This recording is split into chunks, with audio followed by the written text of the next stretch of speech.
Do voters reward service delivery? I'm Wayne Sandholtz of UCSD, starting at Nova School of Business and Economics in the fall. Thanks for coming to my talk. So, do voters reward public service delivery? This is an important question because we observe very poor service delivery across huge parts of the world, reducing welfare and hampering growth. It would be great to learn more about where the incentives come from to make those services better. A lot of social science theory holds that in democracies, voters should be able to get better services from the government by holding them accountable through elections. But there's really not that much empirical evidence that improved services cause voters to reward the governments who provide them. And lots of things could get in the way of accountability. Elections are blunt ways to express preferences, requiring voters to lump together multiple years of a politician's tenure. We have good evidence that politicians can and do take credit for services they did not provide. Vote buying and clientelism may simply be cheaper ways to win election than providing services. It's also possible that accountability requires a well-educated electorate, something which may be lacking in many developing countries. All these things could make it difficult to identify the causal effect of services on voting. To overcome these hurdles and identify the causal effect of a change in service provision on electoral outcomes, I leverage a randomized school reform in Liberia. A previous paper of mine, co-authored with Mauricio Romero and Justin Sandefur, showed that this reform raised student test scores and teacher attendance, two proxies for school quality. And because the randomization was carried out within school pairs, which were matched ex ante on observables, I can also measure variation in the size of the reform's effect on school quality. My question in today's paper is, did this random shock to school quality affect voters' choices? I answer this question using three sources of data. First, I link the treatment and control schools to geographically granular administrative electoral data to measure the effect of the reform on election outcomes.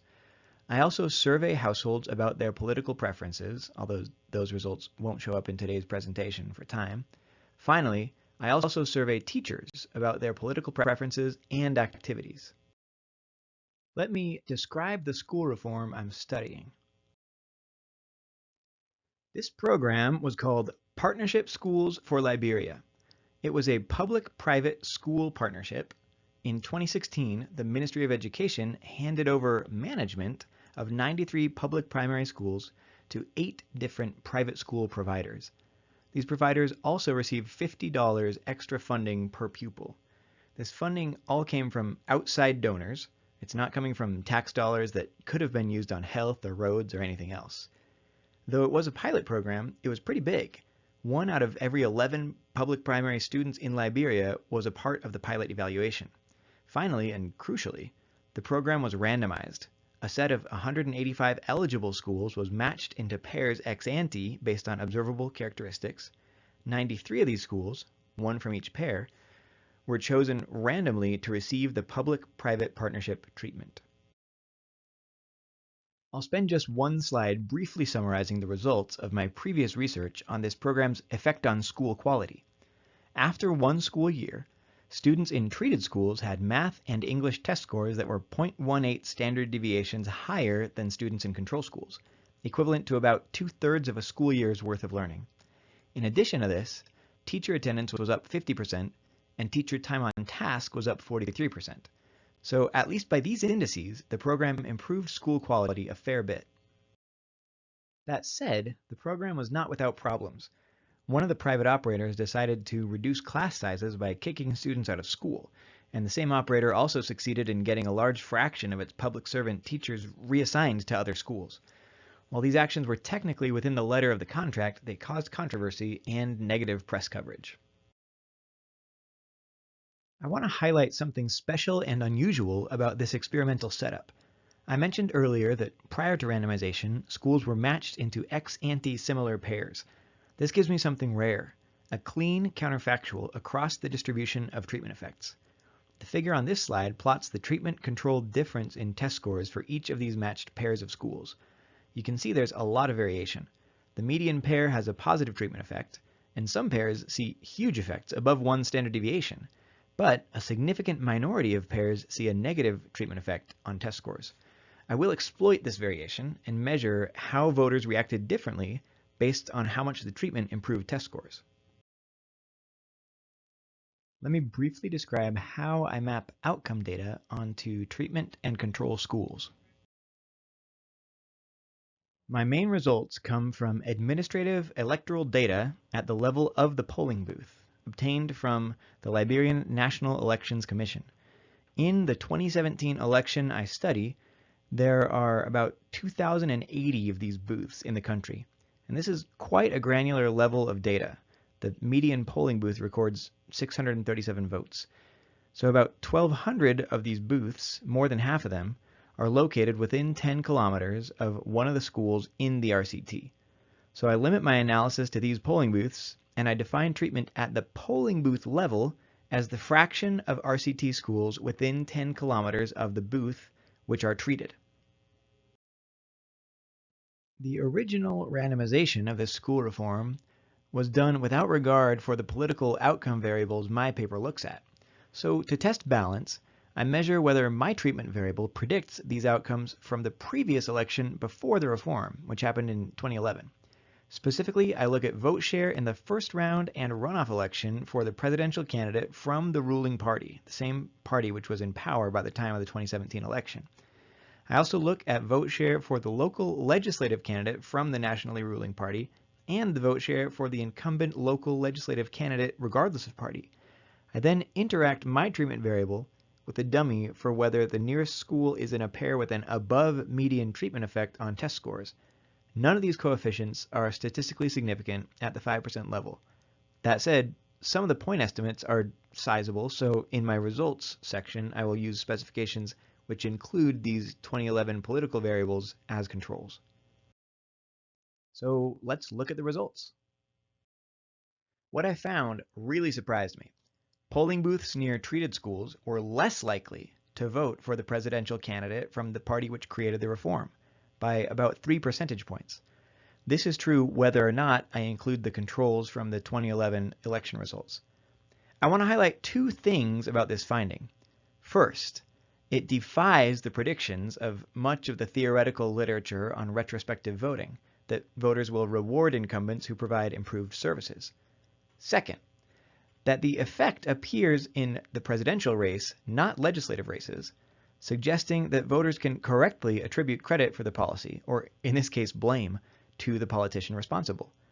I also conducted 2 information experiments with voters, and while I won't have time to present those results in detail here, they also confirmed the picture of voters with a reasonably good idea about the policy's effects and who is responsible for it. So we're left with a bit of a puzzle. A reform which caused improvements in student test scores and teacher attendance also seems to have caused voters to punish the politician responsible for it. And it doesn't seem to be driven by poorly informed voters. I examined 2 alternative channels, status quo bias and teacher opposition. So perhaps this reform reduced incumbent vote share because voters simply oppose any kind of change to the status quo. To test this, I look at heterogeneity in the size of the treatment effect on test scores. Remember, the matched pair randomization lets me do this. If voters simply oppose any change to the status quo, we wouldn't expect the electoral treatment effect to correlate with the treatment effect on test scores. In fact, we do see a very strong relationship. In this table, I interact the treatment variable with a dummy for whether the polling booth's nearest school had treatment effects on learning higher than the median. It's clear that the negative effects on voting are concentrated in the lower half of the distribution of treatment effects on learning. Near schools where treatment increased test scores a lot, treatment may have even helped the incumbent at the ballot box. This slide shows the same thing graphically. I bin the data by the size of the learning treatment effect along the x-axis and estimate non-parametrically the treatment effect on incumbent vote share for the different bins. The reform helped the incumbent more in places where it improved learning more, but it hurt the incumbent where learning gains were not high enough. This shows that voters' political reactions to the reform were contingent on how well it worked. This leaves us with the question of why such a large positive treatment effect seems to have been necessary to create political gains. The answer may lie partly with the political response of the teachers. In many contexts, public sector teachers are an integral part of political machines, and as respected members of the community, they often help politicians get out the vote.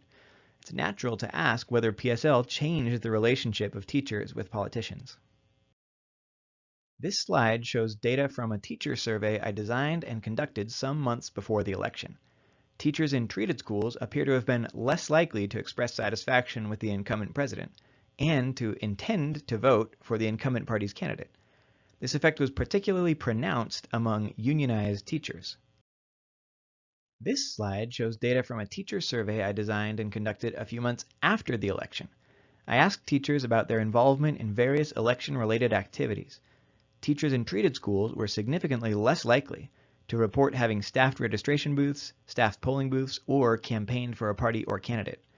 This is consistent with the reform provoking a backlash in which teachers removed their support for the incumbent party, which could explain why such high treatment effects were necessary for voters to reward the incumbent party.